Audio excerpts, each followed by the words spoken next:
This evening, we are focusing on the country's economy. What is the way forward? What are the recommendations that should be really adopted in terms of taking the country to a 7.3% economic growth? To talk all this and more, we have with us this evening the principal researcher of the PPID, the Point Pedro Institute of Development, Dr. Muthukrishna Sarvananda. A very good evening, sir, and welcome to Business in Focus. Starting off, so tell me, what has been the role of your organization over the last few years? You established it in 2004. What has been your role for the last 7 to 8 years? Okay, during the ceasefire time, there was a little bit of space in the former conflict-affected region. So I set up this institute as a research institute doing socio-economic research, mainly focused on the conflict-affected region of northern and eastern provinces.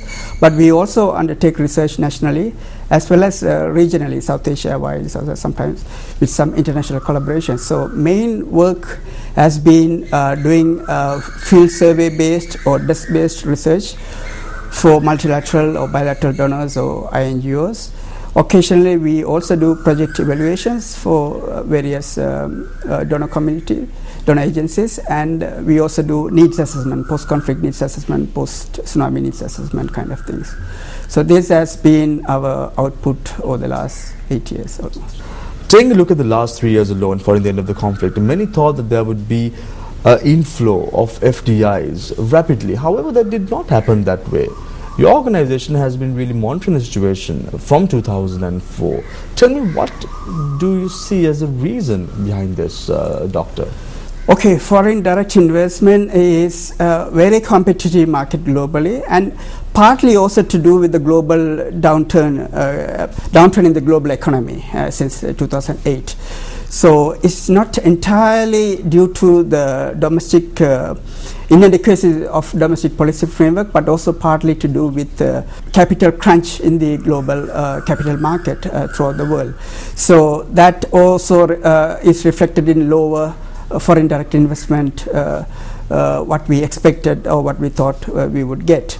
Secondly, also that despite the end of this prolonged conflict, very hard-fought battle to defeat terrorist organization, Sri Lankan government or Sri Lankan nation as a whole did not have a adequate, to my understanding, a policy framework to attract foreign direct investment.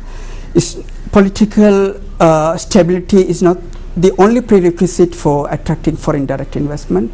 You have to have a comprehensive set of economic policies and enabling and so-called enabling environment to attract foreign direct investment. Where have we gone wrong, Doctor, in terms of attracting FDIs to Sri Lanka?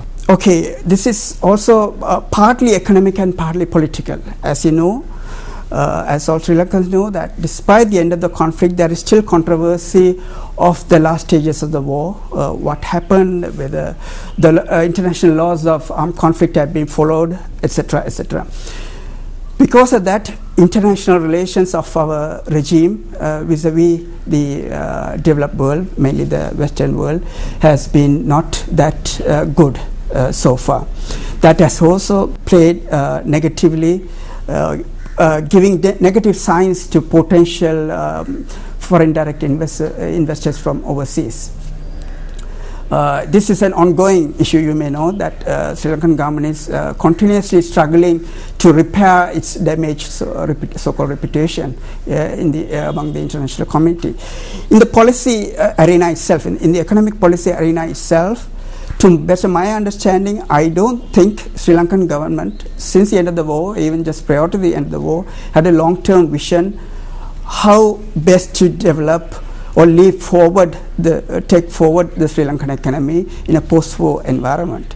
If you look at the international experience of many post-war or post-conflict countries in the world, automatically they attain double-digit growth rates within 1 or 2 years. We still have not reached that. Of course, we got 8% growth in 2010 and 8.3% in 2011. As you are aware, this year is going to be lower. So the growth rate itself is not adequate as what has happened in various other similar contexts When you take a look at the economic growth, we saw the manner in which the central bank came up with its initial report in 2011 stating that an 8% economic growth would be achieved by the end of 2012. Yes. However, when you take a look at the statements made by the central bank governor of the last 3 to 4 months, he has downgraded this number to 7.2%. Yes. Taking a look at the foreign markets, taking a look at the FDIs, taking a look at the investments, how do you pitch, how do you view Sri Lanka by the end of 2012 in terms of economic growth? You've been in the industry for 8 years and monitoring the situation continuously. Yes. Tell me, where do you see Sri Lanka by the end of 2012? Okay, this year is going to be hard for Sri Lanka.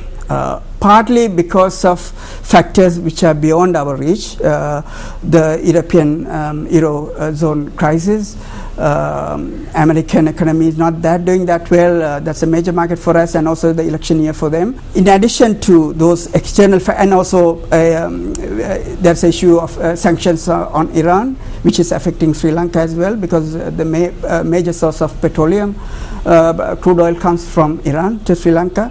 So that is making us to look for alternative markets, which may be costly or time consuming. So the external environment is also not conducive for Sri Lanka. In addition to that, last year itself we have had a very critical balance of payments problem.